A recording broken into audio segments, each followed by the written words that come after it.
In this presentation, I will be covering the 2015 OHS Environmental Health and Safety Protocol. Key indicator number 1, safe and clean facilities. The protocol document is the guidance tool used by the federal reviewers for Head Start, child care centers, and family child care. I encourage you to review the actual protocol document as it contains additional important information that you should be aware of.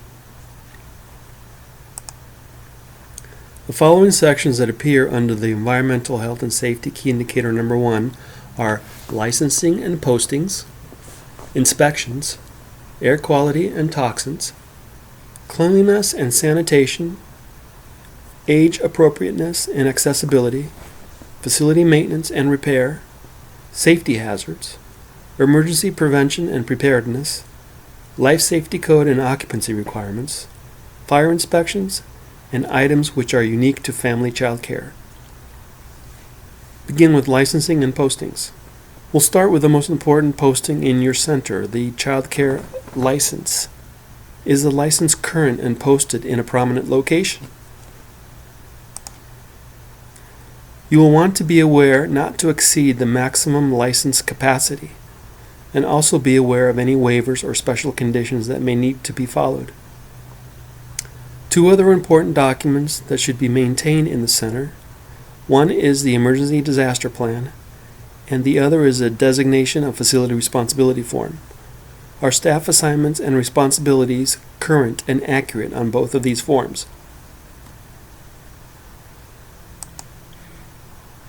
For Head Start funded portables, you will want to make sure that the Notice of Federal Interest posting is located in a prominent location within the building.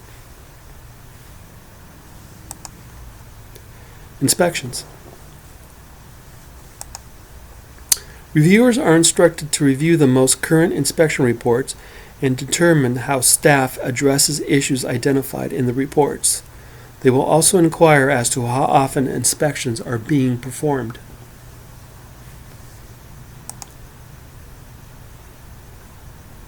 LACOE Safe Environments Checklist is the document that LACOE uses to perform inspections at your centers.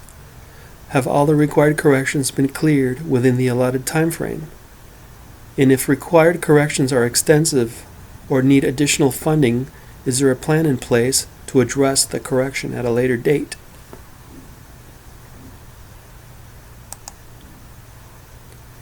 You also should have copies of the daily and monthly classroom checklist on site. Have all the findings been addressed, and are they all cleared?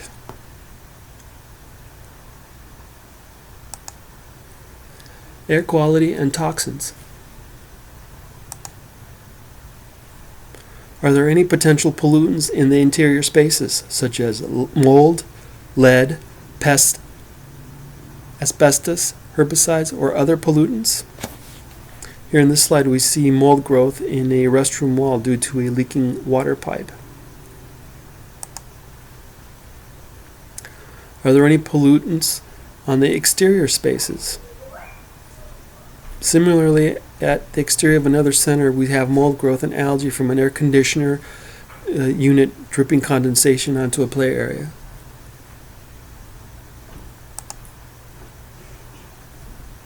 Here's an example of mushroom growth on a play area near a planter and wall.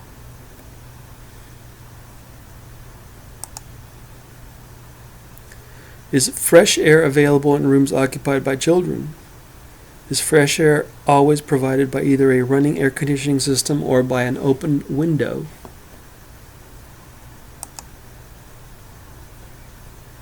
Are all air conditioning grills and ductwork clean?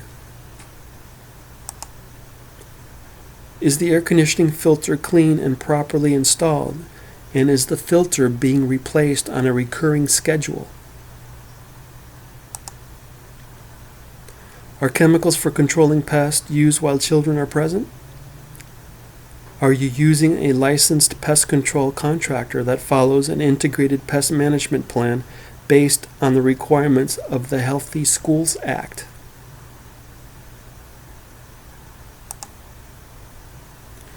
Cleanliness and sanitation. Are toilets and hand washing facilities clean and in good repair?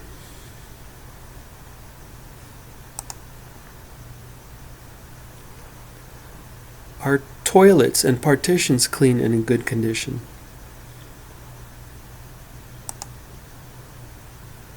Are the following areas clean and free of dirt and debris, such as carpets and area rugs, floors and baseboards, furniture, both interior and exterior furniture?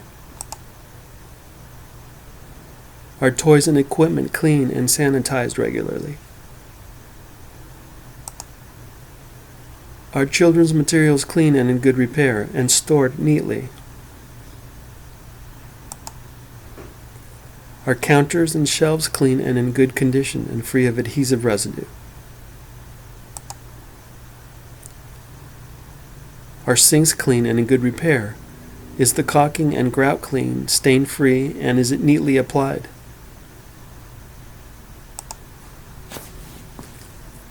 Are restroom facilities and fixtures clean and in good repair and professionally maintained?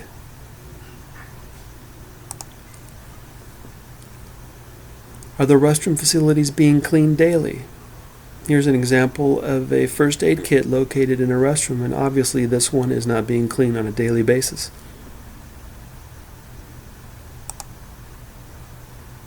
Are all drinking fountains clean and sanitized daily?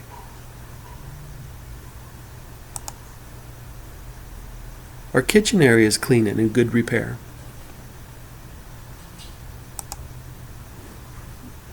Is the kitchen equipment maintained clean?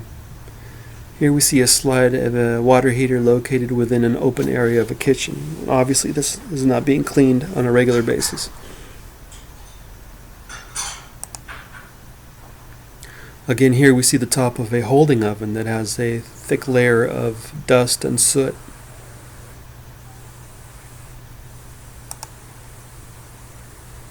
Are garbage and trash stored in a safe and sanitary manner that does not allow for easy access by children? Do trash containers for food waste have a liner and a cover?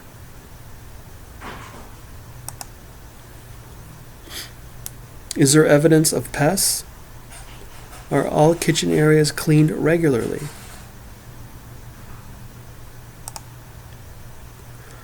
Are all areas of flooring cleaned regularly?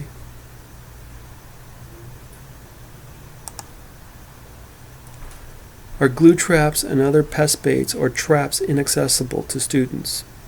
And are traps being replaced on a regular basis?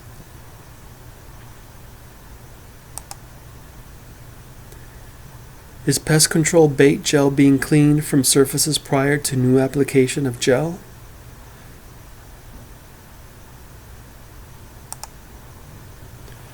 Age appropriateness and accessibility.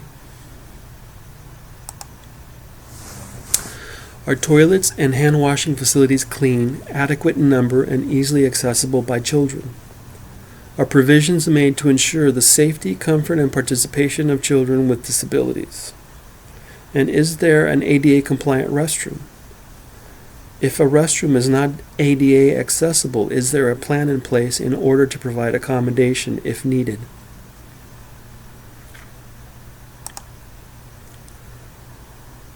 If restroom fixtures are of adult size, are anti-slip step stools available for students' use if desired? Does the design of the playground and equipment promote the safety of children, including appropriate height and accessibility? Are provisions made to ensure the safety, comfort, and participation of children with disabilities? Is there a manufacturer's sign or decal on the play equipment with the appropriate age range of use for the equipment?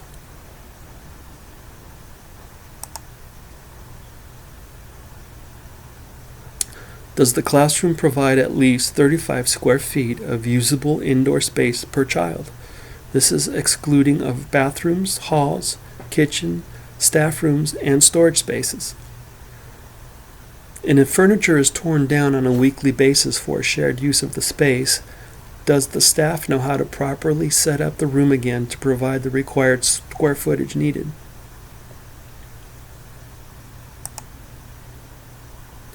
Are toys, materials, and furniture age appropriate and in good condition? Are the sleeping arrangements for infants, such as cribs and playpens and bassinets, free of soft bedding materials such as soft mattresses, pillows, stuffed animals, blankets, and comforters?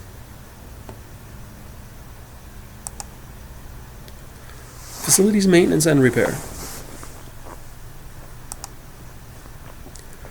Do toilets and hand washing facilities need repair? Does the design of the playground and equipment promote the safety of children, including equipment on shock-absorbing surfaces and equipment that is stable and are secured to the ground? So movable climbing equipment like the one shown in this slide can be inadvertently moved away from a suitable fall surface, or it could easily topple over if there are too many children on top.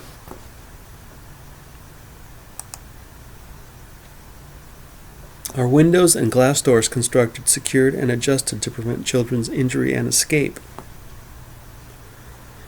So windows that are accessible to students must either be of tempered or safety glass, blocked from access for students, or provided with a safety film.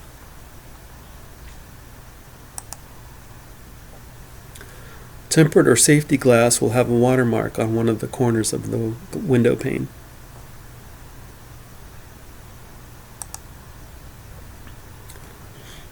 Is there broken furniture that presents a risk of injury to children or adults?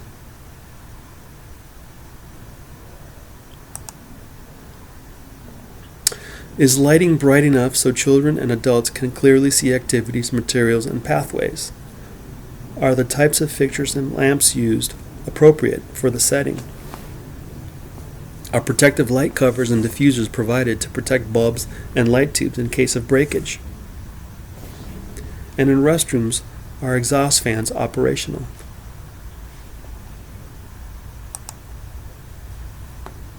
Here we have an example of an inappropriate type of unprotected light tube in a classroom setting. The light tubes are unprotected and could fall and shatter above students and rain down glass.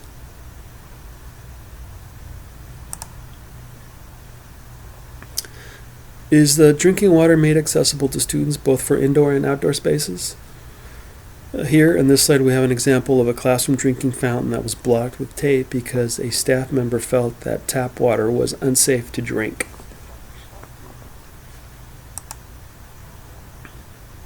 Are walls, ceilings, counters, and other surfaces clean and attractive? Are all ceiling tiles stain-free and in good condition? Is the classroom being cleaned daily? Are windowsills free of dust, soot, and dead insects? Here we have a very dirty handrail at an entry to a Head Start center. Safety hazards.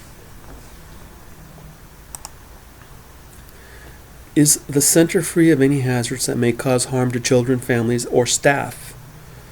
This slide shows hot asphalt work on a play area without any appropriate blocking or safety considerations, and parents were seen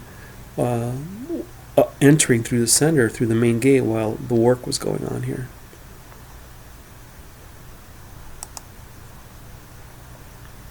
Do students have access to heating elements that could cause burns? So is there mechanical equipment in the classroom that gets hot or has moving parts, such as a fan, should be blocked from student access?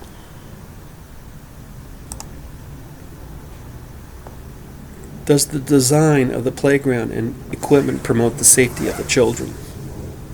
Is the play equipment in good repair and not missing any components? So there must not be any openings in play equipment or play area fencing between the range of 4 and 9 inches that could entrap a child's head or limbs.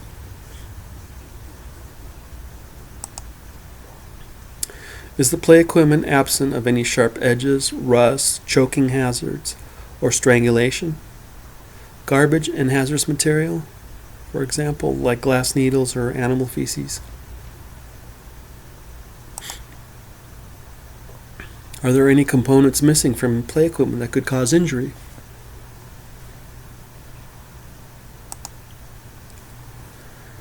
Are there any hazards on the play equipment? Is a daily inspection of the play area taking place? And are exterior areas being cleaned on a daily basis?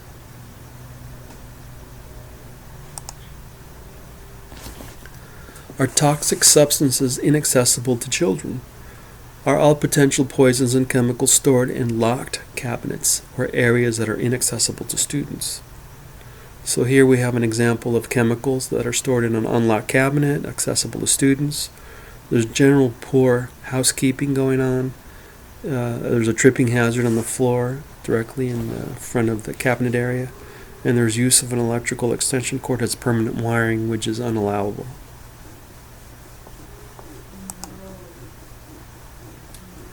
Is cleaning equipment and maintenance equipment inaccessible to students? Are plungers, toilet brushes, and other cleaning equipment stored in areas that are inaccessible to students?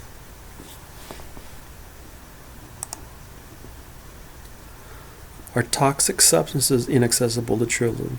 Are all potential poisons and chemicals stored in locked cabinets or areas inaccessible to students? Here again we see that we have three items that should never be stored together. We've got chemical or potential poisons stored with food and also with medications.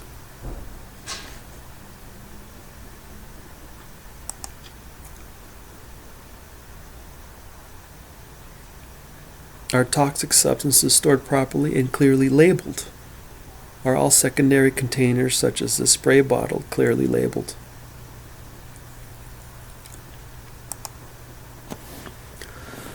Are electrical outlets accessible to children designed to prevent shock through the use of covers, installation of child protection outlets, such as tamper-resistant outlets, or the use of safety plugs?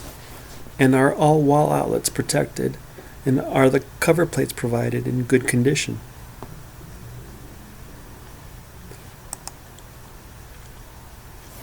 Are all outlets, including power strips, protected? Are wires in the classroom being managed properly?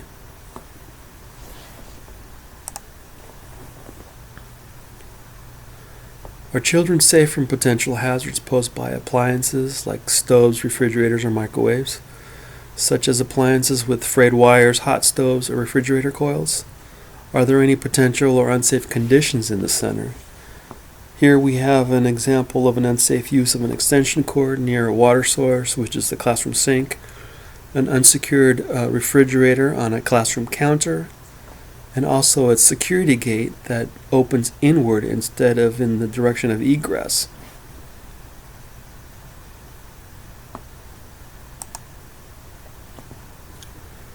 Are there any potential or unsafe conditions in the center?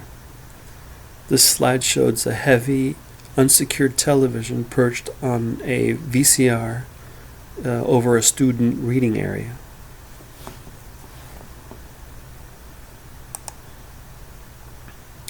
Again, here we have an unsecured fish tank on a narrow bookcase.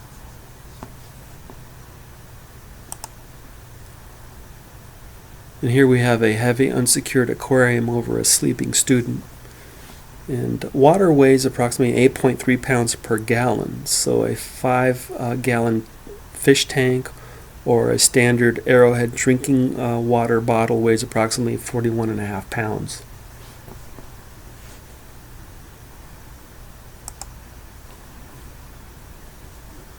Are all classroom furnishings and equipment over 36 inches in height secured to prevent toppling over?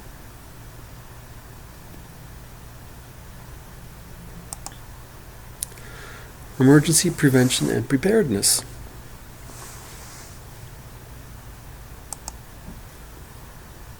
Is a fire extinguisher available? And is the extinguisher easily accessible?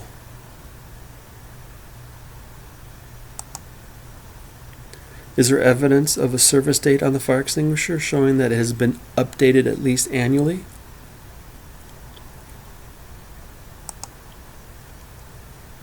Does the gauge show the extinguisher is charged? The needle on the indicator should be in the green, fully charged zone of the gauge.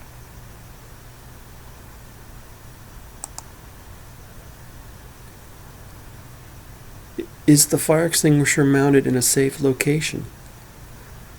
So here we see a fire extinguisher that is mounted in a classroom area directly above a sleeping student. And the mounts for fire extinguishers are not very secure, so definitely they should not be placed in an area where they could potentially fall on someone and cause injury.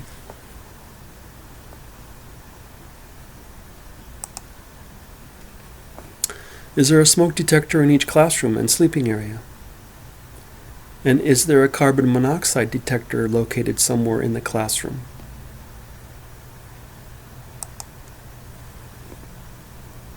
Is the smoke detector operational? And is it tested on a regular basis? And are there records kept of the recurring testing schedule?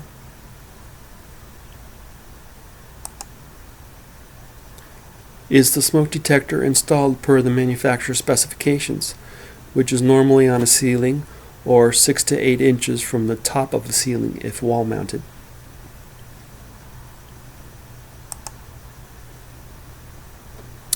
Was the smoke detector system tested within the last 12 months? And can you show proof of the testing? Are inspections and test logs kept on site? So here we have a best practice of an agency that's keeping a log of the monthly smoke detector testing along with all its other postings.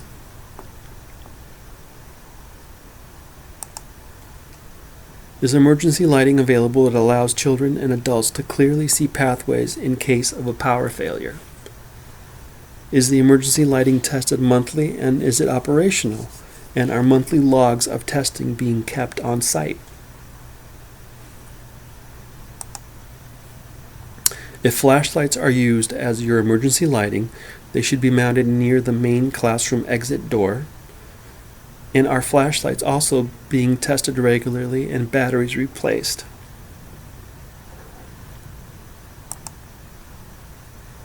Are exits clearly marked and visible?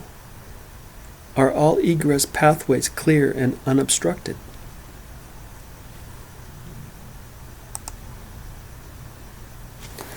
Are evacuation routes clearly posted?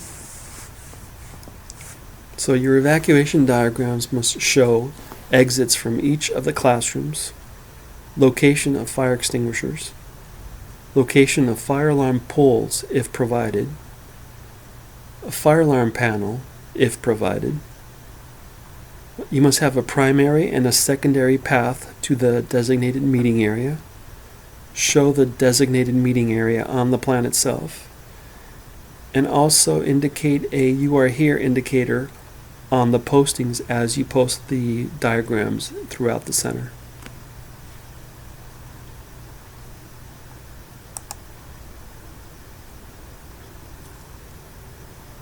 Does the posted evacuation diagram meet the requirements, and is it clearly and easily understood?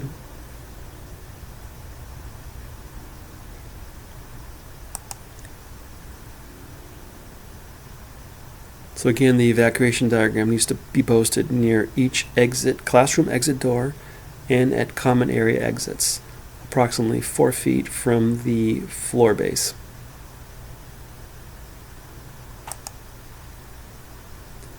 Are emergency procedures clearly posted for first aid, CPR, choking, and dental emergencies?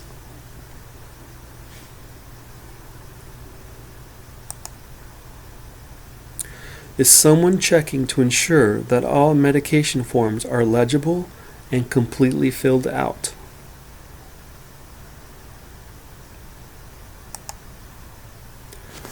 Life safety code and occupancy requirements. Do you have a copy of the occupancy permit for each non-public school site center? And for centers on public school property, do you have a copy of the DSA final certification letter? In addition, do you also have copies of current fire permits and/or fire inspections?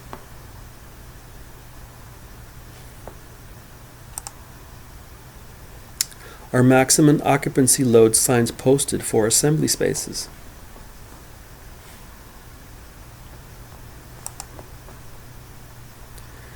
Reviewers will be looking to answer these questions under this section.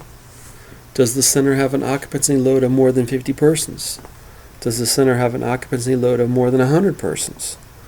Does the building have an automatic fire sprinkler system?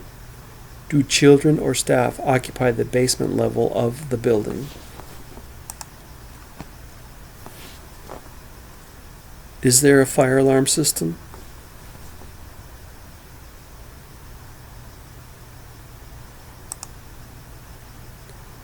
Are pull stations in working order and unobstructed? So here are 4 examples of obstructed or illegally modified pull stations. On the top left, we see one that is covered with packing tape. On the top right, the pull station has been covered with a styrofoam sandwich box. On the bottom left, there's a pull station that's been covered with duct tape. And on the bottom right, there's a pull station that's just been completely eliminated altogether.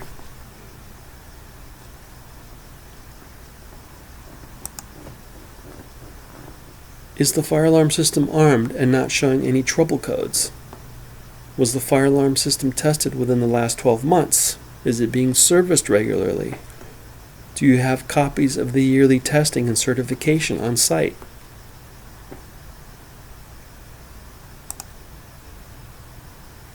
Are ceilings of at least 7 feet 6 high, and are head clearances of at least 6 foot 8 in height? So IDF cabinets of this size should never be installed in a classroom setting.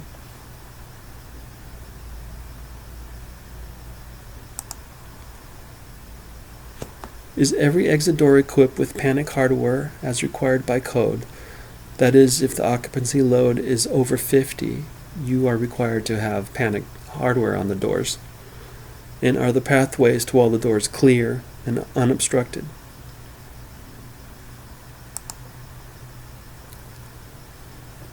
Secondary locks or latches on doors equipped with panic hardware are not allowable. Panic door hardware is designed to be opened quickly in an emergency situation, so installation of any secondary locks or latches, such as this high-mounted slide bolt shown on this slide, would defeat the purpose of being able to evacuate quickly.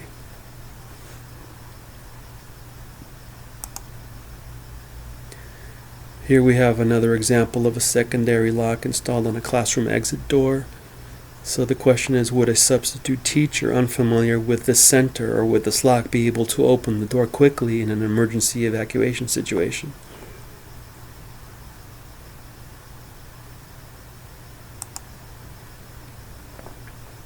Is there a working audible warning device on every classroom exit door? And are the warning devices being maintained with fresh batteries?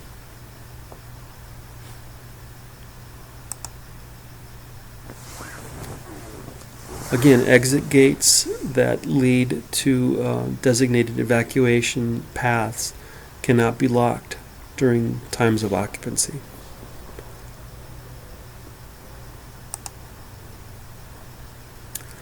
Does each floor of the center have a minimum of 2 exits that leads to the outside?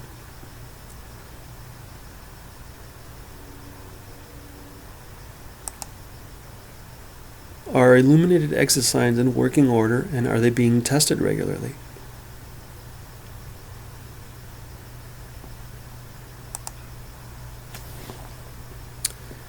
Again, here reviewers will be looking to answer these questions under this section. Most of them will not apply to centers that are in existing operation.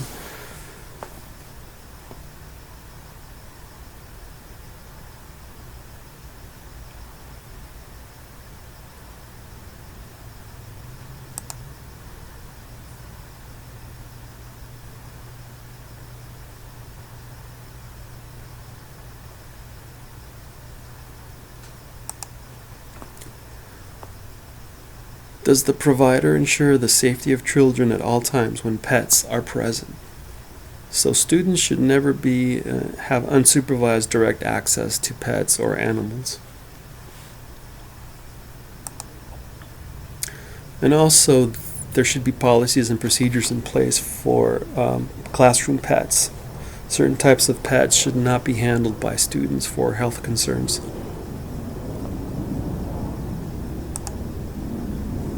Fire inspections.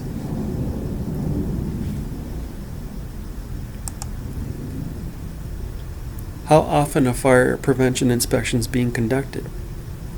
So in California, fire inspections should be occurring on a yearly basis.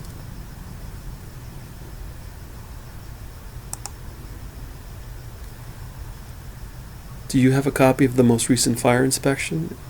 And have all the corrections been addressed and cleared? And finally, we're going to look at some items that are unique to the family child care.